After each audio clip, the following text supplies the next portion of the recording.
আজকে সন্ধ্যাবেলায় মায়ের কাছে মা বিপত্তারিণী প্রসাদ ও ধাগা আনতে যাব, কিন্তু আসল আনন্দটা কোথায় বলুন তো? জানতে হলে দেখতে হবে আমার পুরো ভিডিওটা। হ্যালো, আমি অর্পিতা, আমার নতুন একটি ব্লগে সকলকে স্বাগত। একেবারে রেডি হয়ে নিয়েছি। সন্ধে দেওয়ার পর কর্তার আমার জন্য একটু চা বানালাম। সন্ধেবেলায় চা না খেলে আবার আমাদের দুজনের খুব মাথা ধরে। চা খাওয়া হয়ে গেলেই চলুন মায়ের বাড়ি যাব। আমার ভিডিওর মাধ্যমে আমার মায়ের বাড়ি যাওয়ার রাস্তাটা এখন আপনাদের কাছে খুবই পরিচিত হয়ে উঠেছে। কি ঠিক বললাম তো বন্ধুরা? এই দেখুন বন্ধুরা, মা ঘরের কোণে কি সুন্দর একটা গাছ বসিয়েছে। আমার মা কিন্তু খুব গাছপ্রেমী। আর ওইদিকে দেখুন, দিদার কাছে একজন কি সুন্দর আদর খাচ্ছে। এখন আমার আদরটা কিন্তু একটু হলেও কমে গেছে। চলে এসেছে মায়ের হাতের বানানো লুচি আর আলুর দম। আহা, সেই স্বাদ!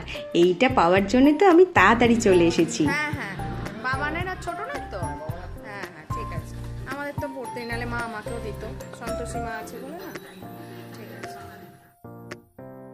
সেদিন তো রাতে আনতে গেছিলাম, তাই পরের দিনে মেয়ে চান করার পর হাতে ধাগাটা বেঁধে দিলাম। ভিডিওটি কেমন লাগলো অবশ্যই জানাবেন। ভালোবাসা দিয়ে পাশে থাকার জন্য আপনাদের সকলকে জানাই অসংখ্য ধন্যবাদ।